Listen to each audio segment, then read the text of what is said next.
Orient bell tiles studio से आप देख रहे हैं एबीपी न्यूज।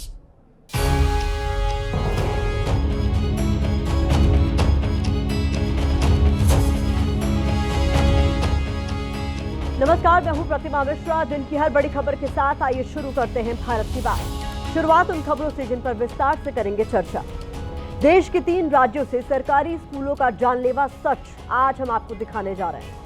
कैसे सिस्टम फिर सरकारी स्कूलों में हादसे का इंतजार कर रहा है, एक्सक्लूसिव रिपोर्ट आपके लिए होगी। आज आपको यूपी के एक सरकारी स्कूल की छत दिखाएंगे, जहां सिस्टम की जिम्मेदारी बारिश की बूंदों की शक्ल में छात्रों के सिर पर टपक रही है। भारत के भविष्य की किसी को फिक्र नहीं है। आज देश की संसद के पास एक महिला सांसद की चेन छीन ली गई। वीवीआईपी इलाके में सांसद की चेन चोरी पर हम राजधानी की कानून व्यवस्था का विश्लेषण भी आपके लिए करेंगे। और हर दिन की तरह रात 8:30 बजे आप मेरे साथ देखेंगे स्पेशल रिपोर्ट गंगा का गदर। तो आइए शुरुआत करते हैं और आज सबसे पहले बात देश के भविष्य पर मंडरा रहे खतरे की करेंगे। देश के 3 राज्यों में उन स्कूलों की करेंगे जहां देश के भविष्य की छत गिर रही है, जहां देश के भविष्य की छत बारिश में टपक रही है, जहां देश का भविष्य पानी भरे फर्श पर चटाई बिछाकर पढ़ाई कर रहा है। आपके टीवी स्क्रीन पर 2 तस्वीरें हैं। एक संसद के मॉनसून सत्र की तस्वीर है जो 21 जुलाई से शुरू हुआ है। अब तक सत्र 10 दिन चला है, लेकिन हंगामे की वजह से सदन में कोई कामकाज नहीं हो सका है।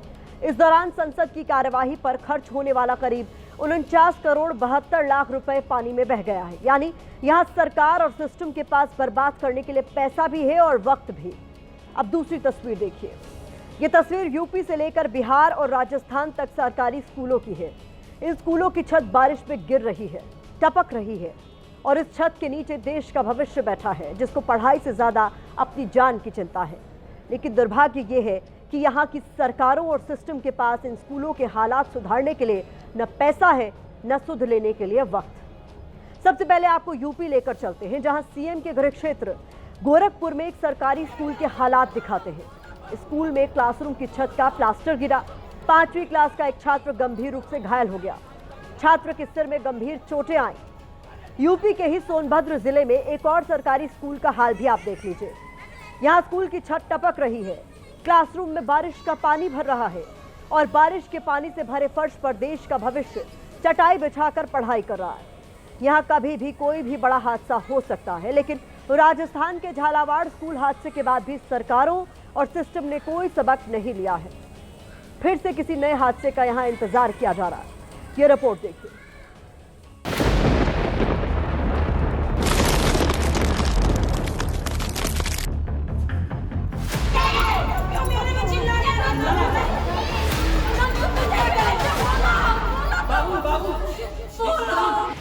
अभी बच्चे के सिर पर जर्जर स्कूल की छत का सिर्फ प्लास्टर गिरा है, इसीलिए सरकारी सिस्टम हरकत पे नहीं आया। वैसे सरकारी सिस्टम तो तब भी नींद से नहीं जागता जब स्कूल की छत ही बच्चों के ऊपर गिर जाती है। बात कड़वी जरूर है, लेकिन इस नकारे सिस्टम पर बिल्कुल फिट बैठती है। तस्वीरें गोरखपुर के बालापार में सरकारी स्कूल की है। क्लासरूम की छत का प्लास्टर छात्र के ऊपर गिरा और वो गंभीर रूप से घायल हो गया। बच्चे के सिर से खून बहने लगा। चारों तरफ चीख पुकार मच गई और टीचर बच्चे को संभालने में जुट गए।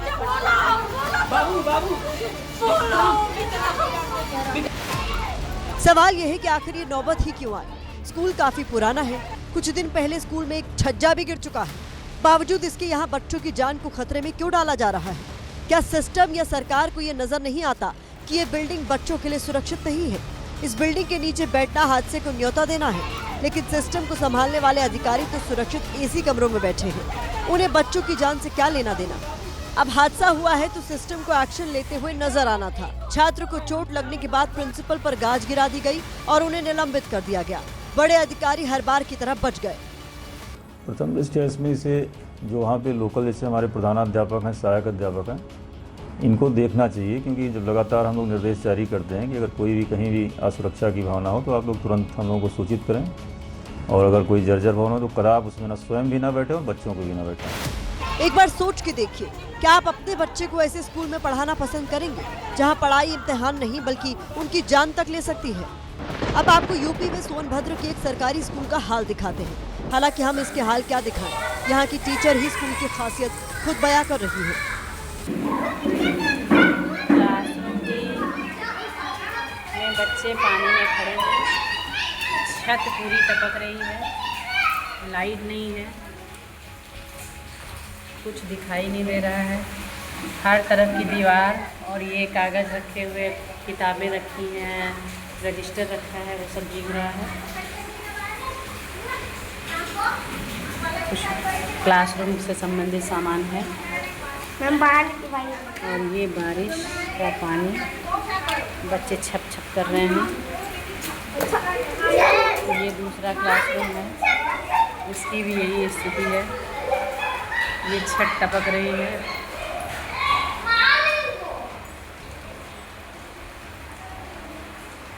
ये भरा है, अभी और तेज़ बारिश होगी तो भर जाएगा। ऐसी स्थिति में बच्चे बरामदे पे ऐसे सिकुड़ बैठे हैं, चटाई मोड़ मोड़ करके। स्कूल की टीचर बताती हैं कि बिल्डिंग काफी जर्जर हालत में है। कई बार इसको लेकर प्रशासन को सूचित किया जा चुका है, लेकिन प्रशासन के कानों पर जू नहीं रेंग रही। किस क्लास में पढ़ते हो आप? 4 में। तो फिर बारिश के दिन में छुट्टी हो जाती है कि फिर आप यहीं पे भीगते रहते हो? भीगते रहते। बारिश में जो है दोनों कमरों की फर्श में पूरा पानी भर जाता है, छत से सीपे जाता है और पीछे अभी शंकुल की लाइब्रेरी बनी है, जिसकी वजह से दीवार दोनों की लगी हुई है और खिड़कियों से पूरा झरने की तरफ पानी आता है। भारत की बात पे इन स्कूलों की तस्वीर देश को दिखाना जरूरी है, ताकि हमारे देश के सरकारें और सिस्टम इनकी सुध ले सके, हमारा सिस्टम किसी हादसे से पहले जाग सके और यहाँ पढ़ने वाले बच्चों और देश का भविष्य सुरक्षित रह सके। सोचिए, ये उस उत्तर प्रदेश की सरकारी स्कूलों का हाल है जहां स्कूल मर्जर को लेकर इतनी राजनीति हो रही है।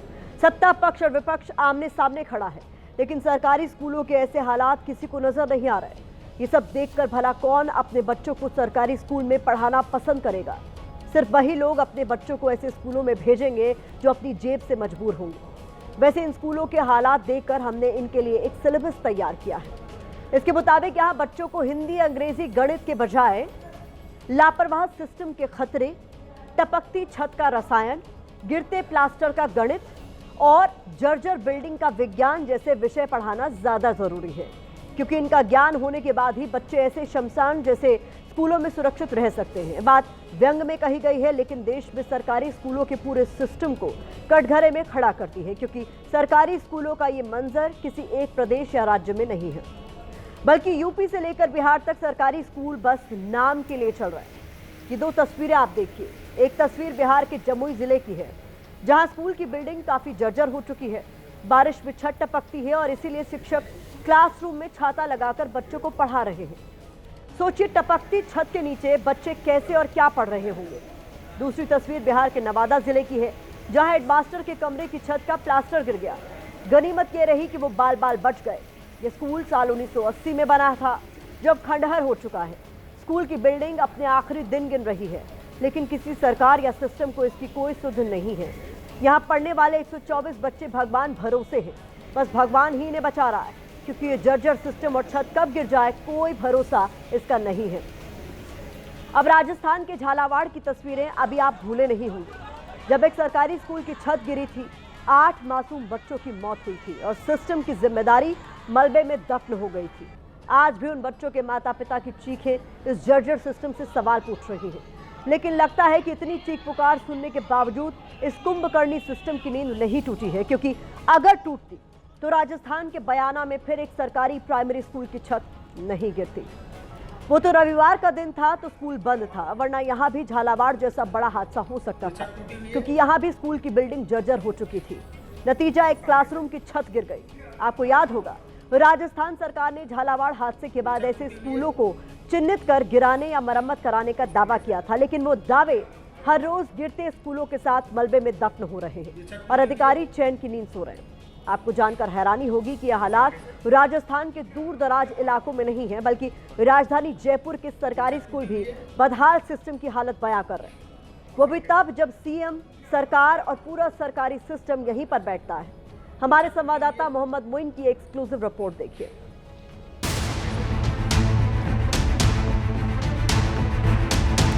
इनकी कंडीशन इतनी खराब है, स्थिति इतनी जर्जर है कि दोनों कमरों के बाहर लिख दिया गया है कि ये क्षतिग्रस्त हैं और कभी भी जो है इनमें हादसा हो सकता है, लिहाजा कोई भी ना जाए।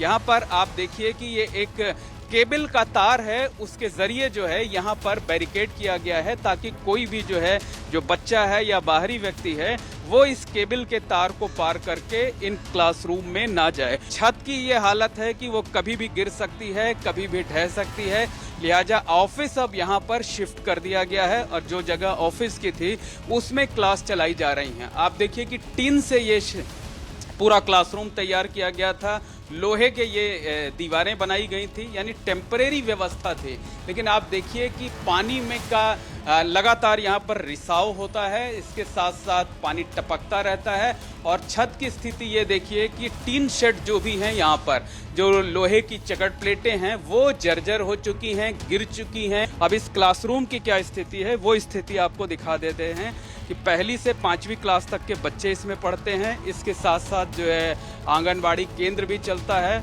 एक पंखा पूरे कमरे में लगा हुआ है। पार्षद बताएंगे, लेकिन अगर हम दिखा रहे हैं कि यहाँ बच्चे किस कंडीशन में पढ़ रहे हैं, बच्चों का भविष्य कैसे जो है खतरे में है, और आप कभी दरवाजा बंद कर रहे हैं, कभी झगड़ा कर रहे हैं, कभी आप मोबाइल कैमरे से हमारा ही फोटो बना रहे हैं। मैं पार्षद साहब को बुला रहा था। आप लगातार हमारी फोटो भी खींच रहे थे। हमने यहाँ पर विधायक रफीक खान साहब से 5-15 मांगे थे, उन्होंने नगर निगम के खाते में डाल दिए। मैं बहुत परेशान हुआ, पार्षद साहब के साथ गया और वो पैसे लैप्स हो गए। हमने 2-3 बार नगर निगम डिपार्टमेंट लिखित में दिया है। नगर निगम डिपार्टमेंट ने फॉरेस्ट जमीन को आगर लगाकर इसकी फाइल को बंद कर दी है कि ये क्षेत्र में वन विभाग क्षेत्र है, इसलिए यहाँ पे स्कूल नहीं बन सकती। सवाल यही है कि राजस्थान में सरकारी स्कूल जो है वो जर्जर क्यों हालत में है। यहाँ पर तो हर 5 साल में सरकार बदल देने का रिवाज है।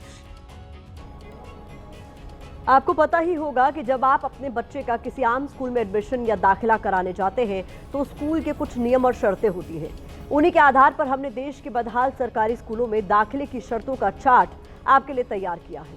जैसे किसी सामान्य स्कूल में बच्चे के दाखिले के लिए उन्हें बेसिक जानकारी होना जरूरी होता है। उसी तरह किसी जर्जर सरकारी स्कूल में दाखिले के लिए छात्रों को टपकती छत के नीचे बैठने की आदत होनी चाहिए। सामान्य स्कूल में एडमिशन लेने वाले छात्रों को रेगुलर जाना अनिवार्य होता है। दूसरी तरफ बदहाल सरकारी स्कूल में छात्रों को गिरते प्लास्टर से बचने की ट्रेनिंग लेना जरूरी होना चाहिए।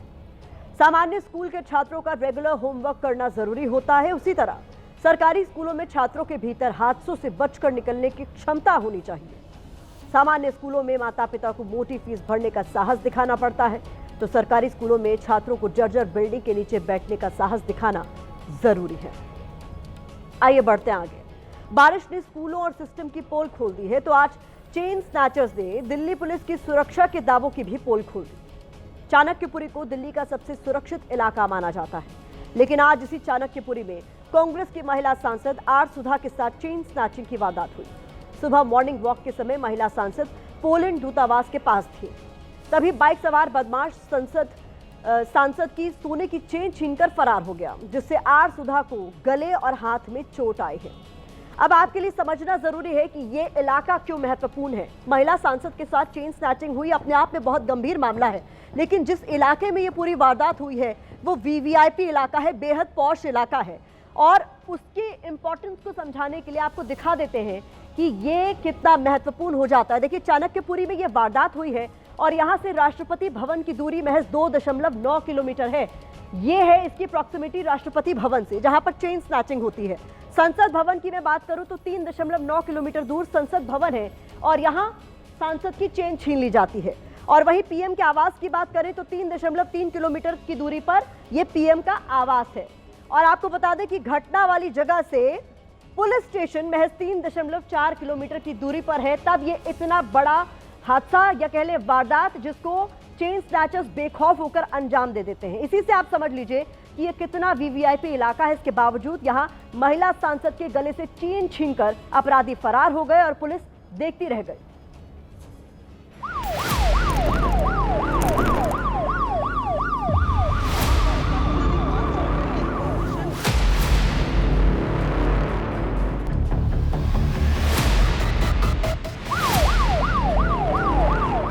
चप्पे चप्पे पर पुलिस की नजर होती है, जहां कोने कोने पर सीसीटीवी की तीसरी आंख होती है, जिसकी पहचान वीवीआईपी इलाके के तौर पर होती है। उसी चाणक्यपुरी में आज सुबह एक महिला सांसद आर सुधा के गले से स्नैचर्स सोने की चेन छीनकर भाग जाते हैं और पुलिस हाथ मलती रह जाती है। ये जो पूरा इलाका है वो वीवीआईपी जोन में आता है। आपको दिखाऊं तो चारों तरफ एम्बेसी है, चारों तरफ यहाँ पर एम्बेसडर रहते हैं, यहाँ पर पुलिस की कड़ी सुरक्षा होती है। पार्लियामेंट सेशन अगर ना भी हो तो भी यहाँ पर पुलिस की सुरक्षा होती है। लेकिन बावजूद इसके राजधानी दिल्ली में अपराधियों के हौसले इतने बुलंद हैं कि इतनी सुरक्षा के बीच में भी वो आम आदमी नहीं बल्कि एक महिला सांसद के गले से चेन झपटकर फरार हो जाते हैं। महिला सांसद के साथ चेन स्नैचिंग की वारदात आज सुबह करीब 6 बजे हुई, जब सांसद आर सुधा मॉर्निंग वॉक पर गई थी। उसी वक्त पोलैंड दूतावास के बाहर बाइक सवार बदमाश ने उनके गले से चेन छीन ली। वारदात के बाद महिला सांसद चिल्लाईं, लेकिन तब तक बदमाश भाग चुके थे। Morning 6 o'clock, I walked along with my Rajya Sabha colleague MP. When I walked nearby the Czechoslovakia, Czech Republic embassy and Poland embassy gate, entrance of the area, one guy came opposite side to us, along with the helmet and scooter. Then we tried to give an space to him to move. He's coming opposite side. Then he came near to us. He snatched my chain. He tore my clothes. इस दौरान तमिलनाडु के मलयाडुतुरई के सांसद are सुधा के गले और हाथ पर चोट आई है। राजधानी के बीचों बीच हुई इस वारदात के बाद आर सुधा ने स्पीकर से लेकर पुलिस और गृह मंत्रालय को शिकायत भेजी है। My leader Priyanka ji taken me to speaker office. We given the complaint and I sent the mail to our home minister also. Right. I'm expecting the response and action. There is no safety for women MP in India. Chain snatching की इस वारदात ने कई सवाल उठा दिए हैं। सवाल है कि दिल्ली में संसद सत्र के दौरान भी सुरक्षा सख्त क्यों नहीं है? चाणक्यपुरी जैसे वीवीआईपी इलाके में भी वारदात कैसे हो गई? वारदात के 14 घंटे बाद भी पुलिस स्नैचर्स तक क्यों नहीं पहुंच पाई? इस केस में पुलिस ने मामला दर्ज कर चेन स्नेचरों को पकड़ने के लिए कई टीमों का गठन कर दिया है। सीसीटीवी कैमरे की फुटेज को भी खंगाला गया है और प्रत्यक्षदर्शियों से भी बात की गई है। हालांकि घटना के समय इलाके में संदिग्ध गतिविधियों की भी जांच की जा रही है, लेकिन अभी तक दिल्ली पुलिस के हाथ चेन स्नेचरों तक नहीं पहुंच पाए हैं। वीवीआईपी इलाके में महिला सांसद के साथ हुई इस वारदात ने अपने पीछे कई सवाल छोड़ दिए हैं। सबसे बड़ा सवाल यही है कि जब महिला सांसद ही सुरक्षित नहीं तो आम जनता की रखवाली कौन करेगा? एक महिला सांसद के साथ चेन स्नैचिंग हुई, इसीलिए दिल्ली पुलिस भी तुरंत एक्शन में नजर आई। लेकिन दिल्ली की आम जनता के लिए पुलिस का ऐसा तुरंत एक्शन बहुत कम ही नजर आता है। दिल्ली के लोग आए दिन झपटमारी और लूट की वारदात के शिकार हो रहे हैं। पुलिस के पास भी बाइक सवार बदमाशों से निपटने के लिए कोई ठोस प्लान नहीं दिखता। सिर्फ बैरिकेडिंग, सीसीटीवी और पेट्रोलिंग के भरोसे अपराध रोकने की कोशिश होती है। राजधानी में बैग, मोबाइल, चेन, कीमती सामान, इन चीजों पर झपटमार हर रोज हाथ साफ कर रहे हैं। दिल्ली पुलिस क्राइम रिपोर्ट के आंकड़े बताते हैं कि साल 2021 में दिल्ली में 9,383 झपटमारी के केस दर्ज हुए थे।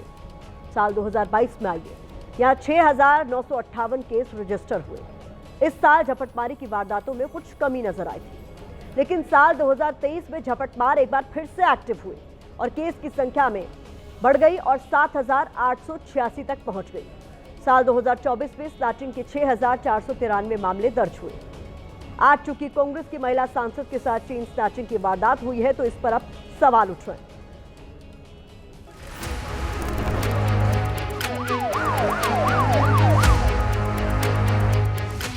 बहुत शर्म की बात है कि मेंबर ऑफ पार्लियामेंट का लूटन जोन में, जहां पे प्रधानमंत्री, राष्ट्रपति, सुप्रीम कोर्ट सब वहीं है, उनकी चेन स्नैचिंग हो जाती है। कानून व्यवस्था तो मोदी राज में और भाजपा के राज में रही नहीं है। आज आम आदमी की जिंदगी, संपत्ति कुछ भी सुरक्षित नहीं रह गया है। ये अति गंभीर मामला है, किसी एक महिला सांसद की बात नहीं है। ये भारत की राजधानी दिल्ली में महिलाएं कितनी असुरक्षित हैं, वो महिला चाहे कोई भी हो, ये एक बहुत बड़ा मुद्दा होना चाहिए और इस पे बात होकर जवाबदेही तय होनी चाहिए। सुरक्षित इलाके के अंदर अगर एक एमपी के साथ इस प्रकार की घटना हो सकती है, तो आप समझ लीजिए कानून व्यवस्था का क्या हाल है। अब वक्त इस खबर पर सोशल मीडिया के ओपिनियन का है, तो यूजर्स इसको लेकर लिख रहे हैं कि देश की राजधानी दिल्ली में कानून व्यवस्था ध्वस्त हो चुकी है। साहब, यही है आपके महिला सुरक्षा के दावे की सच्चाई। अमृतकाल में सांसद लुट रही हैं, अब आम महिलाओं को तो राम ही बचाएं। ये इस खबर पर सोशल मीडिया का नजरिया है।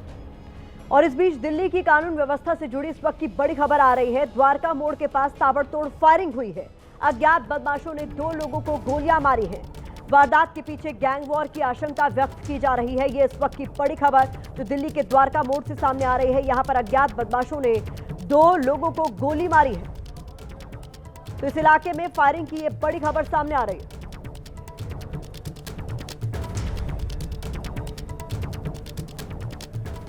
अब तीसरी खबर का रुख करते हैं। हमें अपने देश की आर्मी, अपने देश की फौज पर नाज है। सेना के हर जवान पर हमें गर्व है, लेकिन श्रीनगर एयरपोर्ट पर एक आर्मी ऑफिसर ने जो किया उसे जायज नहीं ठहराया जा सकता। श्रीनगर एयरपोर्ट पर 26 जुलाई को एक आर्मी ऑफिसर ने एयरलाइंस कर्मचारी पर हमला कर दिया। वीडियो में आर्मी ऑफिसर कर्मचारियों को पीटते हुए दिख भी रहा है। इस हमले में स्पाइसजेट का एक कर्मचारी बेहोश हो गया, जबकि दूसरे कर्मचारी की रीढ़ की हड्डी में फ्रैक्चर समेत कई गंभीर चोटें उसे आई हैं। अब सवाल यहाँ पर यह है कि हमारे देश की आर्मी तो अपनी अनुशासन के लिए जानी जाती है, लेकिन यहाँ इस आर्मी ऑफिसर ने एयरपोर्ट कर्मचारियों पर हमला कर अनुशासन को क्यों तोड़ दिया?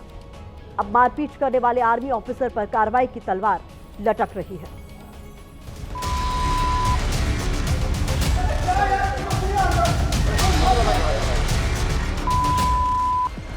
ऑरेंज टी शर्ट में कर्मचारियों पर हमला कर रहे ये लेफ्टिनेंट कर्नल रितेश कुमार सिंह हैं, जिन्हें स्पाइसजेट कर्मचारियों की बात इतनी बुरी लगी कि उन्होंने अपना आपा खो दिया। आर्मी अफसर ने लात, घूंसे, थप्पड़ सब चलाए।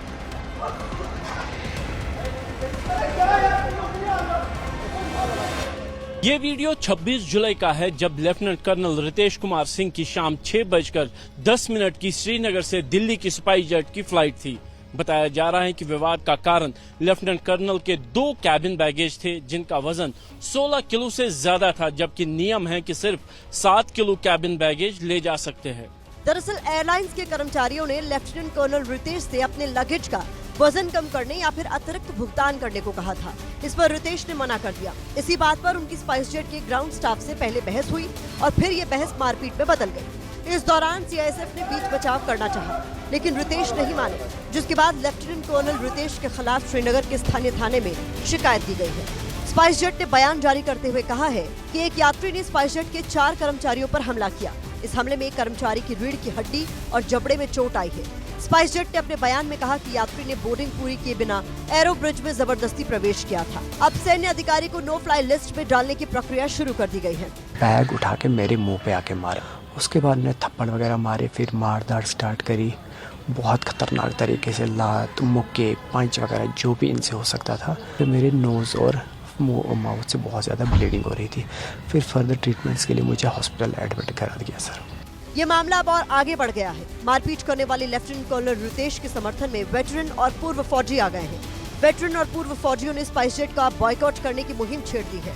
इंडियन आर्मी के पूर्व डीजीएमओ विनोद भाटिया ने स्पाइसजेट हैशटैग के साथ अपने एक्स अकाउंट पर लिखा, मैं भारत के नागरिकों, पूर्व और वर्तमान फौजियों और उनके आश्रितों से स्पाइसजेट का बहिष्कार करने का आग्रह करता हूं, क्योंकि उनके कर्मचारी सैनिकों का अपमान करते हैं, उनके साथ गलत व्यवहार करते हैं, उनके साथ मारपीट करते हैं। सर, इसमें इंसाफ क्या है कि आप खुद देख लें अभी मेरी हालत, जो वहाँ की कैमरा रिकॉर्डिंग वगैरह आपने खुद भी देखी, कैसे स्टाफ को मार रहा है। ये किसके लिए कि स्टाफ ने नॉर्मल अपनी ड्यूटी को जो है, ये ऑनेस्टली स्टाफ अपनी ड्यूटी कर रहा है, तो उसकी वजह से स्टाफ की ऐसी मार पिटाई करेगा कोई।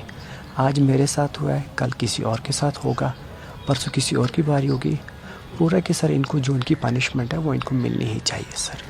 लेफ्टिनेंट कर्नल रितेश कुमार सिंह के खिलाफ केस दर्ज हो चुका है। सूत्र कह रहे हैं कि भारतीय सेना भी इसकी जांच कर रही है। आर्मी भी इसको बड़ी सीरियसली लेगी, क्योंकि आप एक सीनियर अधिकारी हैं, चाहे कितना भी प्रोवोकेशन आपको क्यों ना हो जाए, आप लॉ को अपने हाथ में नहीं ले सकते। इस विवाद को बातचीत के जरिए सुलझाया जा सकता था, लेकिन ऐसा नहीं हुआ। वीडियो बता रहा है कि लेफ्टिनेंट कर्नल रितेश ने मारपीट की है, जिसको लेकर उनके खिलाफ एक्शन हो सकता है।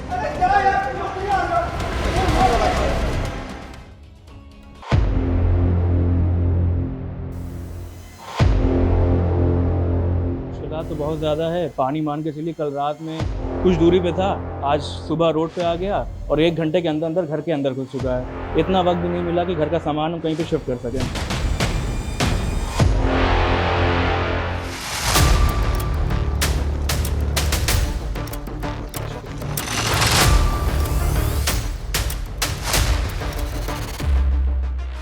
कुछ ऐसे परिवार हैं जो यहाँ पर फंसे हुए हैं। सामने की तरफ में कुछ तस्वीरें हैं, बाईं की तरफ में कुछ तस्वीरें अगर आप देखिए तो लोग अपने छतों पर यहाँ पर फंसे हुए दिखाई दे रहे हैं।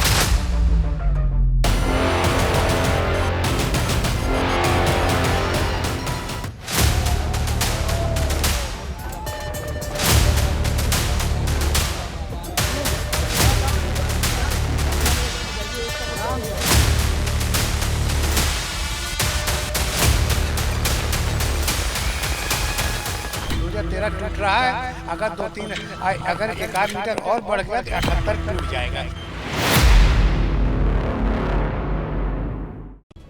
गंगा, जो हिंदुस्तान की सबसे लंबी नदी है, गंगा भारत के लिए सांस्कृतिक और आध्यात्मिक तौर पर बेहद महत्वपूर्ण है, क्योंकि इसके आसपास देश की 40% से ज्यादा आबादी रहती है।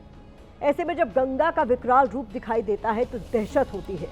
वो गंगा जो हिंदुस्तान के लिए मां का दर्जा रखती है, वो जब उफान पर होती है तो कानपुर से लेकर प्रयागराज तक हाहाकार मचा हुआ नजर आता है। वाराणसी से लेकर पटना तक गंगा के जलस्तर कम होने की प्रार्थना हो रही होती है।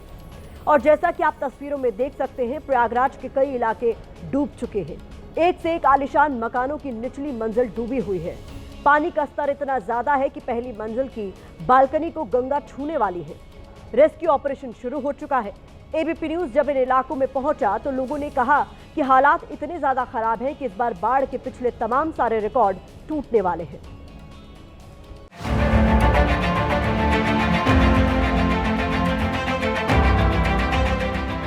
वो गंगा जो स्वर्ग से उत्पन्न हुई और राजा भगीरथ की कठोर तपस्या के बाद धरती पर आई थी, वो अपने दायरे को लांघकर जब आम लोगों के घर की चौखट तक पहुंची तो त्राहिमाम मच गया।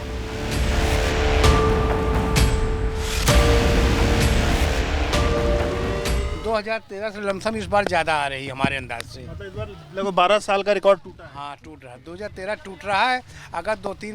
अगर 1 मीटर और बढ़ गया तो 78 टूट जाएगा, क्योंकि 87 दशमलव कुछ 78 में आया था, 86 दशमलव कुछ जो है 2013 में आया था। गंगा जो भारतीय संस्कृति से लेकर धर्म और आस्था का एक अटूट हिस्सा है, जिसका जल इतना पावन माना गया है कि उसकी छींटों से भी हर अशुद्धि के शुद्ध हो जाने का गहरा विश्वास है। वो गंगा जब उफान पर आई तो लोगों को अपनी छत और जमीन छोड़कर जाना पड़ा। बहुत कुछ दिक्कतें हैं। अब बाढ़ में आने जाने के, खाने पीने के, हर एक चीज के, कोई चीज की सुविधा नहीं है। हर एक चीज की दिक्कतें हैं।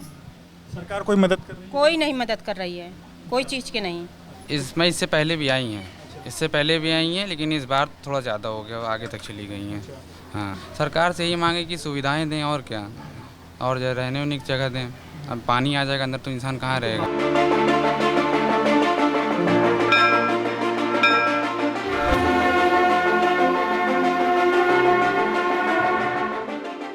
ये प्रयागराज की वही धरती है जहां इस साल गंगा में डुबकी लगाने के लिए देश भर के करोड़ों लोग महाकुंभ के स्नान के लिए पहुंचे थे।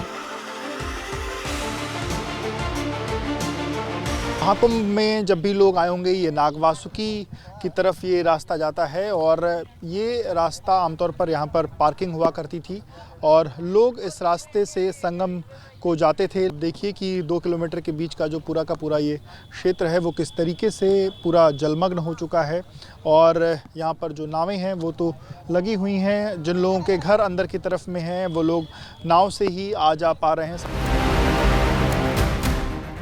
लेकिन अब देखिए भारी बारिश के बाद यहाँ के हालात कितने विकराल हो गए हैं। घर की निचली मंजिल पूरी तरह पानी में समा चुकी है। जहां सड़क थी वहां नाव दौड़ रही है और पहली मंजिल पर मौजूद लोग मदद का इंतजार कर रहे हैं।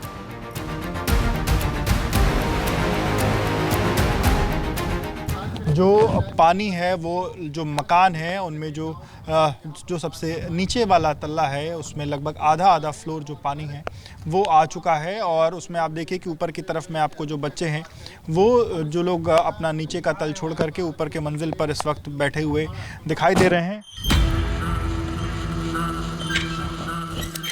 प्रयागराज के छोटा बगाड़ा इलाके में ज्यादातर लोग घर छोड़कर जा चुके हैं, लेकिन एबीपी न्यूज के कैमरे में कैद तस्वीरें बता रही हैं कि कुछ लोग अभी भी घरों में फंसे हुए हैं। इनको डर अपने घर और सामान की सुरक्षा का है।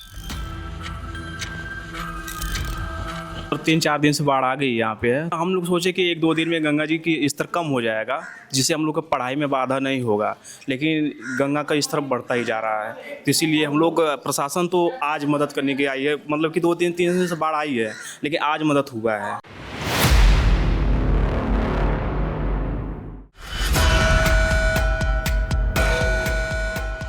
कहते हैं गंगा में स्नान करने से व्यक्ति के कर्म शुद्ध होते हैं, लेकिन जब इसी गंगा का पानी घर की दहलीज को लांघता है तो सिर्फ जान और सामान बचाने की जद्दोजहद शुरू हो जाती है।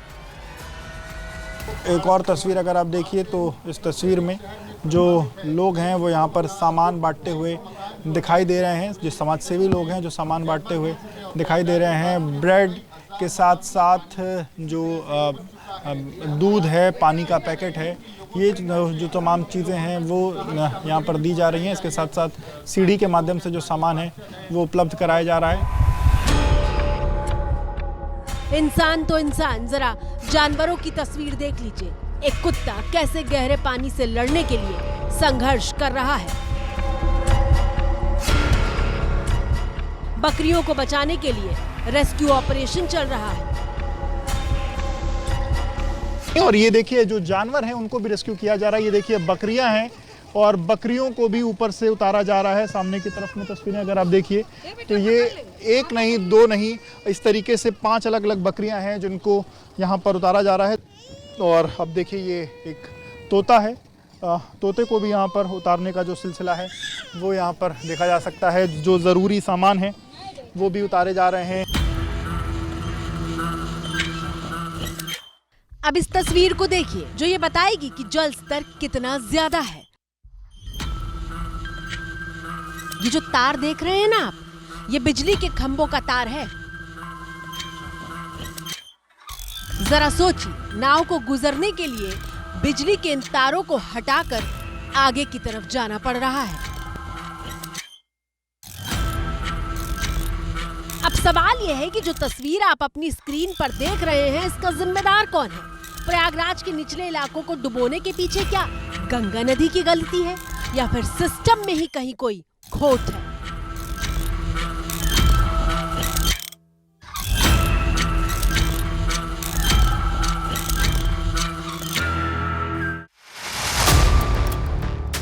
इन सवालों के जवाब के लिए हम आपको इसी साल यूपी के सीएम योगी आदित्यनाथ का एक बयान सुनवाते हैं।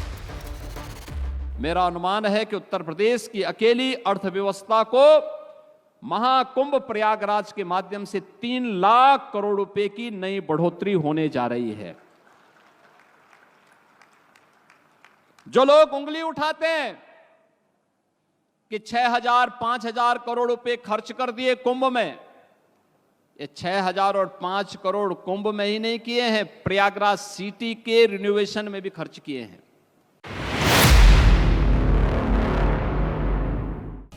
जैसा कि सीएम ने बताया कि 7500 करोड़ में से 1500 करोड़ ही कुंभ मेले की व्यवस्था के लिए खर्च किए गए, जबकि बाकी पैसे यानी 6,000 करोड़ रुपए प्रयागराज शहर के बुनियादी ढांचे को बेहतर बनाने में निवेश किया गया। अगर 6,000 करोड़ की भारी रकम प्रयागराज शहर की सड़क, अंडरपास, कॉरिडोर को दुरुस्त करने में खर्च हुए, तो फिर सवाल ये है कि इतना पैसा खर्च करने के बावजूद प्रयागराज इस साल भी क्यों डूबा? ये कोई नई तस्वीर नहीं है। हर साल गंगा जब उफान पर आती है तो प्रयागराज के निचले इलाके डूब जाते हैं, और आज हम आपको इस सवाल का जवाब देंगे कि ये इलाके डूबते क्यों हैं। शुरुआत उस तस्वीर से जो यूपी के पूर्व सीएम अखिलेश यादव ने एक्स पर शेयर की थी।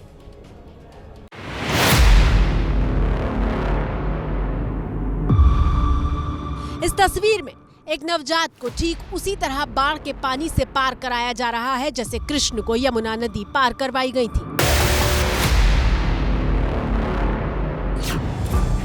लेकिन ये तस्वीर उत्तर प्रदेश की राजनीति का चेहरा बन गई है, क्योंकि तस्वीर को समाजवादी पार्टी के मुखिया अखिलेश यादव ने शेयर करते हुए बीजेपी पर न सिर्फ भ्रष्टाचार का आरोप लगाया, बल्कि स्मार्ट सिटी के डूबने पर तंज भी कसा।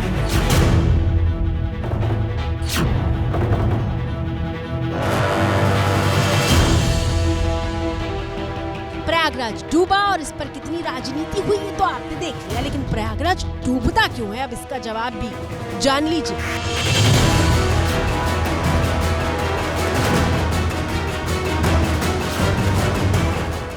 ये जो घर डूबे हैं वो कितने सुंदर और चमकदार हैं, इसकी गवाही तस्वीरें दे रही हैं। ये कोई झुग्गी वाला इलाका नहीं है, ज्यादातर मकान पक्के हैं।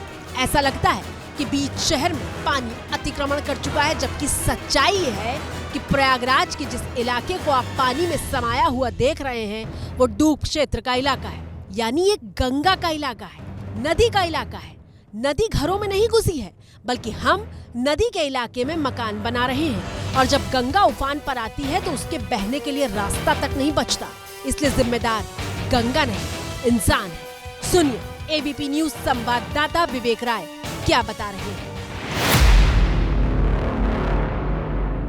जब हमारे संवाददाता ने यहाँ के डीएम से बात करी तो उनका कहना है कि अधिकतर वो घर इस बारिश की जद में आए हैं जो घर डूब क्षेत्र में बने हैं, यानी कि ऐसा क्षेत्र जो कि नदियों के करीब है। और ये जो पूरा का पूरा क्षेत्र है गंगा नदी का किनारा है, और गंगा नदी के मात्र 500 मीटर से 1 किलोमीटर के दायरे में ये जो तमाम जो घर हैं वो बने हुए हैं। और उनका ये भी कहना है कि इसमें तमाम ऐसे मकान हैं जो अवैध हैं, जो बिना नक्शा पास कराए गए बनाए गए हैं। हालांकि जब उनसे ये पूछा गया कि क्या जो अवैध रूप से जो मकान बने हैं वहाँ पर इस तरीके की जो चीज़ें हो रही हैं, क्या उस पर भी कोई आने वाले समय पे एक्शन होगा, तो डीएम का ये कहना है कि अभी फ़िलहाल सबको रेस्क्यू करना उनकी प्रायोरिटी है। उसके बाद प्रशासन तय करेगा कि आने वाले समय में किस पर क्या एक्शन लेना है। डीएम साहब ने एबीपी न्यूज को बता दिया कि जो मकान डूबे हैं वो गैर कानूनी तरीके से बने हैं, लेकिन सवाल ये है कि जब घर बनते हैं तो उन्हें रोका क्यों नहीं जाता, मकान का नक्शा कैसे पास हो जाता है। हर साल बाढ़ आती है तो मकान पर मकान कैसे बन जाते हैं। ऐसा तो नहीं है कि जिसका जहां मन आएगा मकान बना लेगा। और सवाल सिर्फ योगी सरकार से नहीं है, सवाल अखिलेश यादव से भी है कि जब यूपी में उनकी सरकार थी तो क्या उन्होंने प्रयागराज के डूब क्षेत्र में बने मकानों के संबंध में कोई कदम उठाया था। गंगा नदी के इलाके में इंसान अगर अपनी बस्ती बनाएगा तो हालात बद से बदतर होते जाएंगे। अब मिसाल के तौर पर कानपुर से आई तस्वीर देखिए। ये कानपुर शहर के बिल्कुल बीच का वो इलाका है जहाँ से गंगा नदी तो दूर है, लेकिन पानी की निकासी का ही रास्ता नहीं छोड़ा तो सड़कों पर तालाब नजर आने लगे।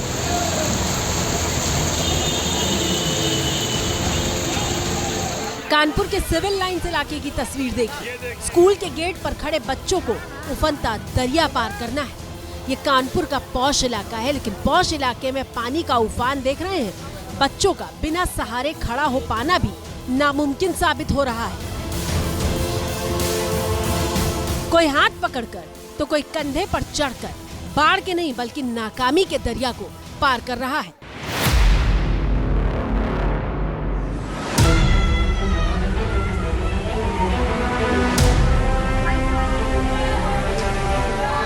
पानी जब उफान पर होता है तो सड़क पर फर्राटा भरने वाली बड़ी बड़ी गाड़ियां भी बेबस नजर आती हैं। तस्वीरें यूपी के बिजनौर से आई हैं, जहां एक गाड़ी फंस चुकी थी और कार में लोग सवार दिखाई दे रहे हैं। वहां मौजूद लोग रस्सी के सहारे कार में सवार लोगों को बचाने की कोशिश कर रहे हैं।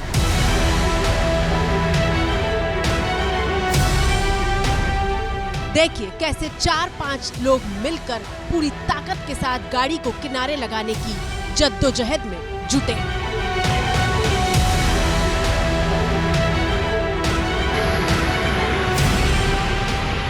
पहाड़ों पर मूसलाधार बारिश हो रही है और पहाड़ों से आती गंगा मैदानों तक कहर बरपा रही है।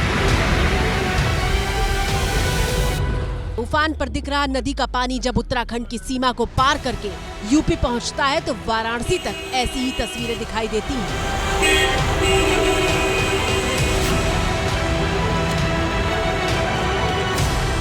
वाराणसी में गंगा का पानी सड़कों पर पहुंच चुका है। एबीपी न्यूज से बात करते हुए लोगों ने बताया साल 2013 यानी 12 साल बाद गंगा का ऐसा रूप देखा है। हैरान मत होइएगा, ये तस्वीर हम आपको काशी के सड़कों की दिखा रहे हैं, जहां पर अब गंगा का पानी पहुंच चुका है। ये वाराणसी का सामने घाट नगवा लंका रोड है और आप देखिए कि किस तरह से गंगा का पानी अब काशी के सड़कों पर पहुंच चुका है। लोगों के जो वाहन हैं वो इस पानी से होते हुए गुजर रहे हैं और निश्चित तौर पर न सिर्फ गाड़ियों की रफ्तार कम पड़ी है बल्कि आम जनजीवन भी अब प्रभावित होता हुआ नजर आ रहा है। ये आज करीब 9 बजे 9:30 बजे रात को यहाँ पानी आ गया जी। क्या बीते वर्षों में गंगा जी का पानी काशी के सड़कों पर आपने कभी देखा? 13 में आया था ऐसा बार। 2013 में बहुत क्षति है यहाँ पर, सीवर की कोई सुविधा नहीं यहाँ पर है। यूपी के 17 जिले बाढ़ की चपेट में हैं। कानपुर से लेकर राजधानी लखनऊ तक गंगा के गदर की तस्वीरें दिखाई दे रही हैं और ऐसा लगता है कि मानसून के महीने में शहरों का डूबना एक रिवाज सा बन गया है। ये रिवाज नहीं है, ये सामान्य तस्वीर नहीं है, ये जिम्मेदारी को नहीं निभाने के साथ लापरवाही और भ्रष्टाचार का वो इकोसिस्टम है जिसका नतीजा बनकर ऐसी तस्वीरें हमारे सामने आती हैं। वरना बारिश तो वो सौगात है जिसे देखकर किसान से लेकर हर किसी का चेहरा खिल उठता है।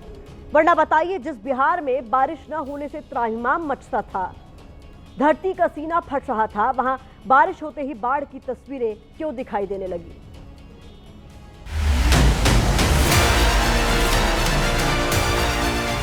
तस्वीरें बिहार की राजधानी पटना से आई हैं, जहां भारी बारिश के बाद गंगा नदी का जल स्तर बढ़ चुका है।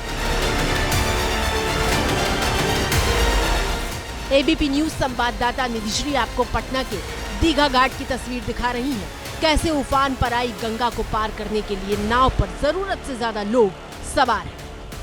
ये आप देख सकते हैं दीघा घाट। हालांकि घाट जैसा कुछ नज़र नहीं आ रहा होगा क्योंकि नदी जो है वो सामान्य स्तर से कई फीट ऊपर जो है वो पानी आपको बहता हुआ इस वक्त नजर आएगा। बिहार के आरा की तस्वीर देखिए, जहां हालात इतने खराब थे कि बिहार सरकार के पंचायती राज मंत्री जो बाढ़ प्रभावित इलाके का दौरा करने गए थे, उनको बीच रास्ते से ही लौटना पड़ा। उनकी सवारी आगे जा नहीं पाई। पानी देखकर भाग गए, बाढ़ फिर तो उसको नहीं गए, वहाँ बेदीन होते हुए। मंत्री जी आए यहाँ पे पानी देख के ही लौट गए। कितना पानी? पानी 1.5 फीट के कई पानी है। क्यों नहीं गए मंत्री जी? अभी तक 15 दिन से ज्यादा से कटान चालू है, अभी तक नहीं गए। नहीं कोई सरकार का कोई आदमी वहाँ पे पहुँच पा रहा है। गंगा में हलचल होती है तो देश की आबादी का 40% हिस्सा प्रभावित होता है, क्योंकि गंगा भारत की सबसे लंबी नदी है और 11 राज्यों से होकर बहती है। गंगा जीवनदायिनी है, लेकिन अगर हम अपनी जिम्मेदारियां नहीं समझेंगे तो हालात और बिगड़ेंगे। ताज़ा अपडेट ये है कि वाराणसी में बाढ़ और भारी बारिश के हालात को देखते हुए कक्षा 1 से 12 तक के सभी स्कूल 5 और 6 अगस्त यानी कल और परसों बंद रहेंगे। जो लोग गंगा के उफान वाले हिस्सों में फंसे हैं वो अपना बहुत ख्याल रखें। इसी के साथ भारत की बात में आज बस इतना ही। कल रात 8 बजे आप सभी से फिर होगी मुलाकात।